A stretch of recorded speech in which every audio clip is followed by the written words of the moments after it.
Jadi ada tadi dihaditkan iman dulu, kemudian belajar Al-Quran.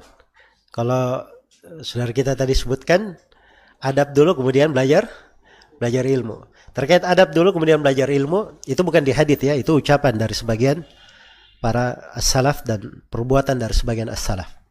Iya. Dan penafsiran adab sebelum belajar ilmu itu masuk ke dalam mana itu tadi, iman sebelum apa? Sebelum belajar Al-Quran. Jadi mereka belajar dari pokok-pokok iman, dan adab akhlak itu bagian dari keimanan. Iya.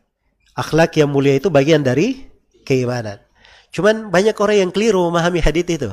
Apa memahami perbuatan sebagian as-salaf itu. Seperti kalau saya nggak salah dari Ibnu Mubarak, beliau belajar adab 30 tahun, belajar ilmu 20 tahun. Iya. Jadi 30 tahun ini Ibnu Mubarak belajar adab misalnya. Iya. Beliau ini perawi hadits. Haditsnya sangat banyak sekali. Nggak mungkin beliau menghafal hadits di mana? Di umur lebih 30 tahun. Iya. Jelas ya? Jadi adab di situ bukan artinya dia murni adab saja. Maksudnya dia fokuskan ke adab, lebih mendominasi ke adab.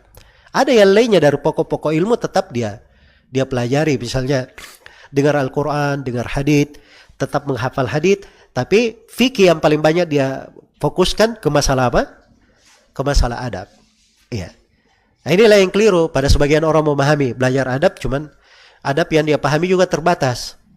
Ya, adab bagaimana ramah dengan orang, ketemu dengan orang salaman, interaksi dengan orang. Itu kan membatasi namanya fikih tentang apa?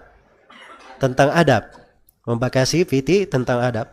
Apalagi kalau adab itu diarahkan ke pembahasan, ya kalau menegur orang, ya harusnya tabayun dulu. Ya. Nah, itu namanya kesalahan. Jelas ya? Kok bisa kesalahan yang sudah disebarkan di mana-mana, kesalahan yang tersiar di majelis, ketika mau diluruskan kesalahan, saya harus tabayun dulu sama dia. Ini ada rekamannya, kesalahannya kesana sini, ya itu diperbaiki, bisa memperbaikinya langsung. Kalau mau menasihati orangnya secara khusus, boleh saja, nggak ada masalah, itu adalah hal yang baik. Tapi orang yang menasihati itu nggak mesti dia diistilahkan tabayun ke orangnya, sebab maksud dia bukan orang itu, maksud dia memperbaiki kesalahan. Ya, bukan orangnya yang dimaksud, kesalahannya yang dimaksudkan. Jelas ya?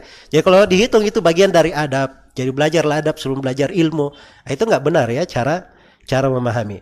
Jadi akidah, kemudian belajar dari manhaj, ya supaya seorang itu kenal lurus di atas jalan dan asas yang dibawa oleh Nabi Sallallahu Alaihi Wasallam. Kemudian setelah itu dia masuk ke dalam rincian-rincian ilmu. Iya. Dari akidah dan manhaj itu terbentuk adab-adab, etika-etika, akhlak. Karena itu di pembahasan akidah wasitiyah, di akhir akidah wasitiyah itu oleh Syekhul Islam Ibnu Taimiyah, itu khusus disebutkan tentang adabnya ahli sunnah wal jamaah. Karena memang itu bagian dari akidah. Ya, itu bagian dari keimanan. Ya, wallah.